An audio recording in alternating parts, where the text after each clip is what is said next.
শেখ হাসিনা যখন সর্বশেষ জাতিসংঘে গিয়েছে, হঠাৎ একটি টেলিফোন বেজে উঠল। আমি আননোন টেলিফোন, তারপর খুব বাচ্চা দেখে আমি ধরলাম। ধরার পরে বলল আমি লেফটেন্যান্ট জেনারেল মুজিব না কি নাম বললো, ওই ওদের পূর্বপুরুষের নাম। তো বলল যে আমি মাননীয় প্রধানমন্ত্রীর সামরিক সচিব বলছি, মাননীয় প্রধানমন্ত্রী আপনার সঙ্গে এক কাপ চা খেতে চান। তা আমি বললাম যে আপনারা চায়ের সংস্কৃতিটা কি আটলান্টিক অপারে নিয়ে আসছেন? টুঙ্গিপাড়ার থেকে এখন আটলান্টিকের অপারে আপনারা চায়ের সংস্কৃতিটা নিয়ে আসছেন। Mind it general, it is United states. আপনারা যদি গণতন্ত্রে বিশ্বাস করেন, আপনারা যদি মনে করেন India is the largest democracy in the world, তাহলে আপনাদের মানুষের আকাঙ্ক্ষার প্রতি আপনাদেরকে গুরুত্ব দিতে হবে, মানুষের আকাঙ্ক্ষার প্রতি আপনাদেরকে শ্রদ্ধা পোষণ করতে হবে। আমি ভারতের সঙ্গে আমাদের সম্পর্ক হতে হবে বন্ধুত্বের, বন্ধুত্ব হতে হবে সমমত, সমতা এবং সমমর্যাদার ভিত্তিতে। আপনি যদি আমার সুপেরিয়র ভাবেন তাহলে তার বন্ধুত্ব হবে না। অবশ্যই ভারত বাংলাদেশের একটি বড় প্রতিবেশী রাষ্ট্র, 54টি অভিন্ন নদী আমাদের রয়েছে, বিশাল ল্যান্ড বাউন্ডারি আমরা হেল্প করি, আমরা শেয়ার করি। কিন্তু ভারতের সাথে ভারতকে এটা বুঝতে হবে যে বাংলাদেশের মানুষকে, মানুষের হৃদয়কে জয় করতে হবে। বাংলাদেশের মানুষের পেছনে গোয়েন্দা সংস্থাকে লেলিয়ে দিয়ে বাংলাদেশের মানুষের মন পাওয়া যাবে না। সুতরাং আপনাদেরকে গোয়েন্দা সংস্থার লোকদেরকে নিয়ন্ত্রণে রাখতে হবে। আপনাদের এই যারা গোয়েন্দা সংস্থা দিয়ে বাংলাদেশের মানুষের, সাধারণ মানুষের অধিকার কেড়ে নেওয়ার জন্য এই যে এস্টাবলিশমেন্টে যে কাজ করেছে, এটি অত্যন্ত অন্যায় কাজ করেছে, গর্হিত কাজ করেছে। আমি বলেছি এনাফ ইজ এনাফ। এখন আপনাদের ড্যামেজ কন্ট্রোলের সময়, এই ড্যামেজটা আপনাদেরকে কন্ট্রোল করতে হবে। এবং আমি রাহুল গান্ধী কিন্তু তিনি একমত পোষণ করেছেন, বলেছেন আমরাও একটা ব্যক্তি বিশেষের সঙ্গে, তিনি যেটি বলেছেন, যদিও তিনি সরকারে নাই, সরকারে যারা আছে তারা তো আপনারা জানেন তারা কারা, তাদের কিন্তু তিনি বলেছেন যে আমিও এককভাবে কোনো ব্যক্তির সাথে, কোনো দলের সাথে সম্পর্ক আমরা করতে রাজি নই।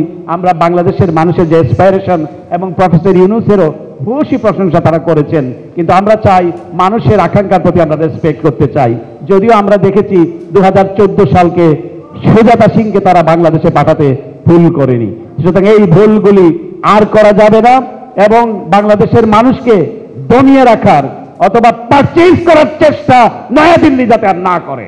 আমাদের পরিষ্কার কথা, আমরা স্বাধীন জাতি, আমাদের সক্রিয়তা, আমাদের ব্যক্তিত্ববোধ, আমাদের স্বতন্ত্রবোধ সবকিছুর সম্মিলন ঘটিয়ে আমরা বাংলাদেশকে সামনের দিকে এগিয়ে নিয়ে যাব। এবং আমি বিশ্বাস করি প্রফেসর মোহাম্মদ ইউনূস, আমি যতটুকু তাকে চিনি, তিনি একজন নির্লোভ ব্যক্তি। অসংখ্য অর্জন তার রয়েছে, নোবেল প্রাইজের মতো প্রাইজ, যুক্তরাষ্ট্রের দুটি সবচেয়ে বড় সম্মাননা পুরস্কার তিনি পেয়েছেন। আপনারা জানেন প্রেসিডেন্ট গোল্ড মেডেল এবং কংগ্রেশনাল মেডেল, অর্থাৎ বোথ দি হাউস তাকে এই অ্যাওয়ার্ডটি প্রদান করেছে। এবং আমি বিশ্বাস করি যুক্তরাষ্ট্রের কংগ্রেস, অর্থাৎ সিনেট এবং কংগ্রেস বোথ হাউস তাকে বক্তৃতা দেওয়ার জন্য কংগ্রেস আমন্ত্রণ জানাবে, আমি এটা বিশ্বাস করি। আমি বলছি না, কারণ যেই কংগ্রেসে যদি নেতানিয়াহু তোমরা বক্তৃতা দিতে আমন্ত্রণ করতে পারো, তোমরা যদি নরেন্দ্র মোদীকে আমন্ত্রণ জানাও, তাহলে professor Yunus, I told them, আমি সেটা তাদেরকে বলেছি। সুতরাং আমরা একটি ভালো জায়গা পেয়েছি, যে এই জায়গাটিকে আমরা প্রমোট করতে পারবো। আর বাকি যারা আছেন, আমি সকলকে অনুরোধ করব, উপদেষ্টা পরিষদে যারা আছেন তারা অত্যন্ত শ্রদ্ধেয় ব্যক্তিত্ব, তারা তাদের প্রফেশনে অত্যন্ত ভালো দক্ষতার পরিচয় রেখেছেন, কিন্তু আপনাদেরকেও মানুষের পালস কিন্তু রিড করতে জানতে হবে। মানুষের অনুভূতিতে আঘাত দেওয়া যাবে না। এই 15 বছরের দুঃশাসনের বিরুদ্ধে যারা লড়েছে, যারা গুম হয়েছে, খুন হয়েছে, তাদেরকেও আপনাদের অ্যাকাউন্টে নিতে হবে। অবশ্যই ছাত্র জনতা যাদের রক্তে আমরা সফলতা অর্জন করেছি, সেই সঙ্গে সঙ্গে যে গুম হয়েছে, যে পরিবারটি খুন হয়েছে, বেগম খালেদা জিয়ার মতো প্রধানমন্ত্রী, যিনি সারা বাংলাদেশে নির্বাচন করে জয়ী হয়েছেন। অনেক মিডিয়া আমাকে বলে, যখন আমি প্রশ্ন করতাম, বলতো খালেদা জিয়ার সহকারী প্রেস সচিবের প্রশ্নের জবাবে অ্যাডমিরাল কিরবি এটা বলেন। প্রথমত হলো, খালেদা জিয়ার সহকারী প্রেস সচিব হিসেবে আপনি কি সেখানে যেতে পারবেন? আর বেগম খালেদা জিয়ার সহকারী প্রেস সচিব আমি ছিলাম না, আমি ছিলাম বাংলাদেশের নির্বাচিত প্রধানমন্ত্রীর সহকারী প্রেস সচিব। সুতরাং তিনি নির্বাচিত ছিলেন 2001 2006 সালে। এটি আমি এই অংশটিকে আমি গর্বের অংশ মনে করি, আমি লুকানোর জন্য বলছি না। কিন্তু প্রধানমন্ত্রীর অ্যাসিস্ট্যান্ট প্রেস সেক্রেটারি হিসেবে আমি দায়িত্ব পালন করেছি।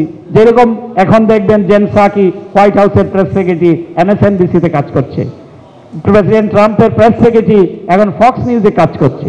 সাংবাদিকতার আপনি দেখতে পাবেন যে আমি সাংবাদিকতা করতে গিয়ে আমি কোনো ধরনের পক্ষপাত দুষ্ট কিনা, আমি নিজেকে পক্ষপাত দুষ্ট সাংবাদিক বলে দাবি করি। কি কোন পক্ষের? আমি গণতন্ত্রের পক্ষের, মানবাধিকারের পক্ষের, মত প্রকাশের স্বাধীনতার পক্ষের, আমৃত্যু এই পক্ষ আমি লালন করব, ধারণ করব। কোন ধরনের লোভ লালসা আমাকে এই পথ থেকে বিচ্যুত করতে পারবে না। অনেকে জানেন হয়তো এই যে তাদের লোভ, তাদের প্রস্তাবের কথা মিডিয়াতে এসছে, অনেক ধরনের প্রস্তাব তারা আমাদেরকে দিয়েছে। রাষ্ট্রদূতের পদ, সবচেয়ে বড় জায়গা ম্যাকলিন, দামি জায়গা আমরা যেখানে থাকি ভার্জিনিয়াতে, সেখানে বাড়ি পর্যন্ত দেওয়ারও প্রস্তাব আমরা পেয়েছি। এবং এই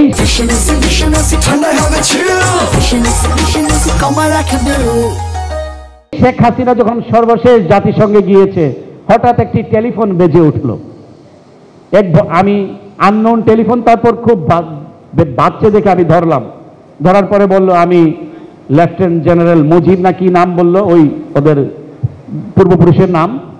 তো বলল যে আমি মাননীয় প্রধানমন্ত্রীর সামরিক সচিব বলছি, মাননীয় প্রধানমন্ত্রী আপনার সঙ্গে এক কাপ চা খেতে চান। তা আমি বললাম যে আপনারা চায়ের সংস্কৃতিটা কি আটলান্টিক ওপারে নিয়ে আসছেন? টুঙ্গিপাড়ার থেকে এখন আটলান্টিকের ওপারে আপনারা চায়ের সংস্কৃতিটা নিয়ে আসছেন। Mind it general, it is United states. তা আমাকে বলল না আমি কিন্তু আমাকে ইমপ্রেস করার জন্য সে আমাকে বলল যে আমি কিন্তু ম্যাডামের SSF এ ছিলাম। আমরা ম্যাডামের SSF বুঝতে পারি নাই। বলো যে আমি ম্যাডাম যখন প্রধানমন্ত্রী ছিলেন তখন আমি SSF এ কাজ করতাম। আমি বললাম যে সেই বিবেচনায় কি হাসিনা, এইভাবেই সেই বিবেচনায় কি হাসিনা আপনাকে SSF এর প্রধান অথবা সামরিক সচিব করেছে, সেটা আমাকে বিশ্বাস করতে বলেন? বললো আমি ভাই আপনার সঙ্গে আসলে তর্কে পারবো না, বুঝেন তো আমরা চাকরি করি, তো এই জন্য আপনি যদি এক কাপ। আমি বললাম আমার যা কিছু সব কিন্তু পাবলিক, প্রাইভেট কিছু নেই। আমি অবশ্যই শেখ হাসিনাকে দাওয়াত গ্রহণ করব, সেটা পাবলিকলি। আমি তার প্রেস কনফারেন্সে যাব এবং প্রেস কনফারেন্সে গিয়ে আমি পাবলিকলি তার সাথে কথা বলবো। আমি তাকে দুটো প্রশ্ন করব এবং এই দুটো প্রশ্ন আমি আপনাকে অ্যাডভান্স দিয়ে দিচ্ছি।